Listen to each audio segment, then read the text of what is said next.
Welcome to Quick Take. This is where we talk about the questions that are on the minds of professionals everywhere. Very James Caps, exciting. how was that? Didn't I do Oh, well? very good. You did well. That's a great intro. Thank You've been you. practicing.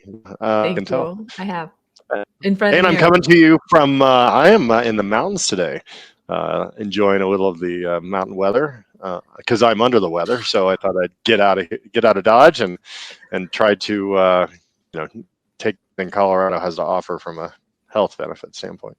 So here we Well, are. and luckily we have all gotten better at kind of piecing together the little words between when there's an internet like Wi-Fi issue.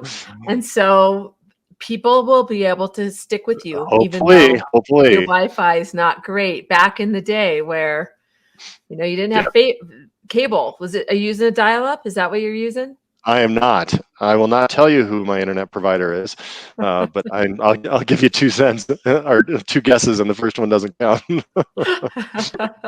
Let's just leave that one. We don't want to Let's leave lose that. any of our fans. No, it just sometimes you don't have good service. So All right. So today's topic's really interesting. It's how to respond when you're put on the spot. yeah, So just like tell that. me I how didn't know this how to came up. respond. What? I said just like that when you were asking about my internet connection. I didn't know how to respond. This topic came up. I was actually doing a run interview for a pretty senior role, and I had done a series of mock interviews with him, and his supervisor, his boss, was on the call with us, and she was feeding me questions on the side, and we stopped the mock interview, and he said, I don't know, how do you respond when you don't know the answer to the question? And I thought that was a great question to ask. And I had some thoughts on it, but I paused for a minute and I wanted to be thoughtful because it is such a really interesting topic and a challenge for many of us. And people like you and I, we can make it up on the fly sometimes, but that's not the case with everyone. And so I felt it was a worthy topic for today. Yeah, and as you were talking, I was thinking, as a former salesperson, and I used to pitch Oh a yeah. lot and get a lot of questions that were unexpected. I do think that over time you get better at it, and so it's worth Yeah. the uncomfort and the practice. But I think over time you do get better. And you and I were talking a little bit too, as an extrovert. Sometimes it takes me a minute to warm up before I even know I know the answer to the question. So those are some of the Yeah. things I think about. Yeah, I think that's really the first thing to think about when you don't know the answer. And that was kind of my advice to. Did you leave Were you I was leaving? going to try to put my light on and I couldn't do it without being obvious. And I looked up and I'm like, I'm totally out of the I'm shot. off That's not camera. very That good. was that was not me. That was not the internet. That was Susie forgetting that we have this is a 2 camera set, not a 1 cam set. So just remember Exactly. that. I was saying that particular role that I was referring to was a technical role, and this individual is very technical, very sharp, and just like he is, just like many technical folks I work with, his knee-jerk response was to go deep, talk a lot, and so my advice to him was first, my first recommendation is give yourself a moment, take a pause. I see many leaders ask a question back no matter what, even if they know the answer. Give them say, "I mean that question," because that'll give you an opportunity to really coalesce your thoughts, or if nothing else, give you a chance to recover from the shock of the reality that you don't know the answer. Yep. And I'm going to repeat a little bit of what you said because I just want to fill in the blanks a little Sure. bit. So the guy buckled because he didn't know the answer to the Mm-hmm. question. And so what you were saying is sometimes the best course of action, instead of just saying, I don't know, or just pausing, is to what question can you ask for clarification? What can you do Right. to buy yourself time by kind of volleying the ball to the other side until you get your Mm-hmm. composure? And a lot of times, because people like to talk, I always say that the best, you did well in the interview when the interviewee did the talk. And because when they do that, they will think you're a genius. It's just human nature. People want to talk. And if you can get the interview to do the talking, you'll do well. And so many times when you ask, what do you mean by that question? They'll answer part of that question for you.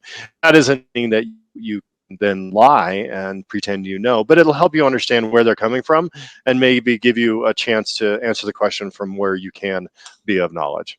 Yeah, I heard you that whole time, but I wanted to reiterate because I think that's such an important point is that, and this is true for coaching too, the more you can get the other person to talk, the more Hmm. they feel like you're a genius. And Yeah, it's it's a true. We really interesting often, thing. yeah.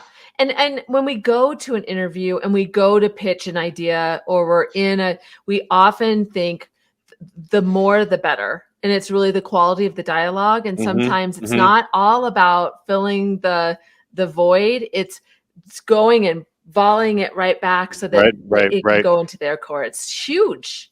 It's a very powerful tool, and I think it's, a lot of us are just uncomfortable with that silence, and so we try to fill the gap, and I think Mhm, that's just a good rule. And I think equally powerful too is just the humility of saying, I don't know, let me back to you. In mhm, any case, it's okay for you not to be the expert in that particular question. mhm, I think that especially in senior roles, there are areas that are just simply not your expertise. I've said many times when I get interviewed, and I get the question, something around, tell me how you would solve this particular problem in Java. I'm like, well, look, if I'm the guy that needs to know that, then I'm not the guy for this job. My skill set is here. This is over here. mhm. And there's a respectful and an intelligent way to answer that question, but ultimately, what you're saying is, I don't know. And that's cool. You have to be cool with that, and you have to be comfortable with the fact that you have some limitations. I think many of us feel like during an interview, or whether it's an interview or a board meeting or any meeting of any kind, we have to know all the answers. There may have been a leadership school of thought for a long time that said you needed to know all the answers, and I just don't know that that's really scalable or really an organizational a rule or organizational function that's really healthy. And I think people know in position, and knowing where you should be smart and where you're not is key to being successful. Yeah, so play your position and know, knowing what is in your court, so to Right, speak. And right. what you said is, to admit when you don't know.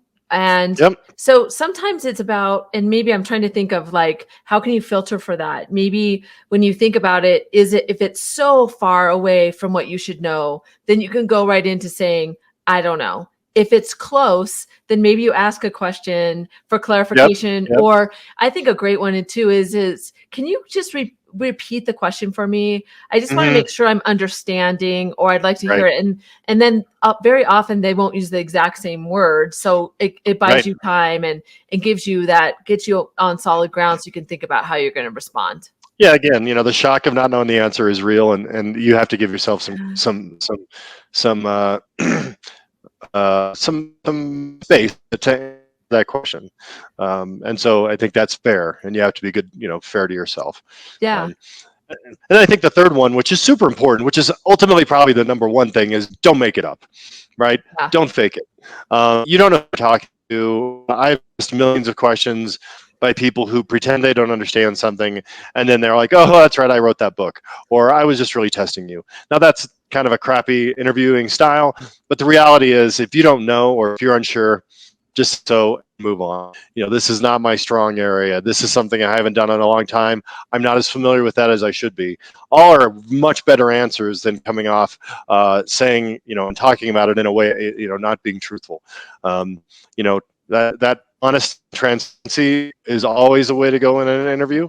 Think about it, if you need to know something in a job interview and you fake it, and then that's something you need to know in the job, then that's going to be much worse. Yeah. Um, and so I think at the end of the day, just being clear, crisp, what you are, what and not pretending that you do know something you don't, I think is ultimately the mark of a good candidate, a senior executive, and a strong partner. That's important. I often frame that when that happens to me as, I'm just not, I'm going to tell you straight up because I'm a straight up Oh yeah, person and say, I don't know a lot, but I'm looking forward to learning more about that. And I'm a quick study. And sure. so I can really, but really I don't have experience to be able to answer that well. But I Yep. think you're Yep. right. As you know, all my kids are in their 20s. And I remember when my middle daughter, who is very inquisitive, said to me when she was like 12, she's like, you've lied to us all our lives. And I want to say, I want to think of it more of like educated guess. At least I Right, had, right, like, I right. come at it with at least some context. It wasn't like a blatant lie, but that Well, there's some yeah, I don't know how to talk rings about your true. parenting skills, but Fair, fair. But leaving that, your reputation as a Mhm. professional and how you show up, doesn't people talk about it? And it also, building trust within a relationship, especially in an interview, if you try to fake it and you don't even It's know so what that other obvious. person might know. Yeah. It's always not. It's always obvious. One thing you can do is talk about adjacencies. It come to mind is tell me about your experience. Working with overseas teams. I worked with overseas teams, but I did work with teams that were on multiple coasts Mhm. in different time zones, or I Yep. multilingual, or just something that is near that you can tie it together to show that you Yeah. have some adjacent experience, but not lie. Ultimately, you as a leader are going to grow into some experience. You're going to grow and learn new things. And if you can say that you're not 20 miles away, you're just 2 miles away, Yeah. that's really important during the conversations. Yeah, I think that's great. That adjacency. I think you've learned that being on panels. They always say if they Oh ask you yeah. a question and you don't have an answer, don't answer that question. Yeah, Answer there's something always that's that too. similar. That's probably my number one advice to that particular individual. I said, never answer the question given. Answer the question you know the answer to. But you don't always get that luxury. It is a matter of making sure that when you do answer the question, you do it in an appropriate way. So All right. um, Okay, so let me try it. I'm going to try to wrap us up you with can the do it. three things.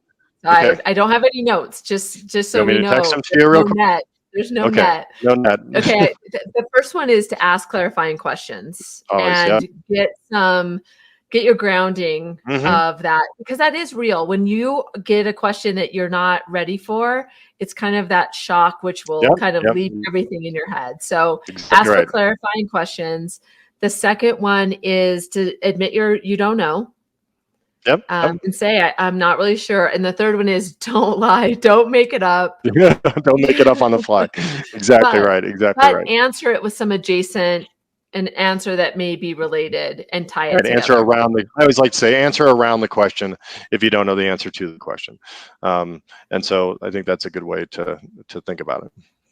I think that all of this has so much applicability. I knew I would have a hard time with that, to It is so very many applicable. situations. Interviews, panels, just being Yep. in a team meeting. So great content today. So thanks for joining us. We'll look forward to seeing you again here, where we talk about the questions that are on the minds of professionals everywhere. James, I hope you feel better Thank you. and have a good one.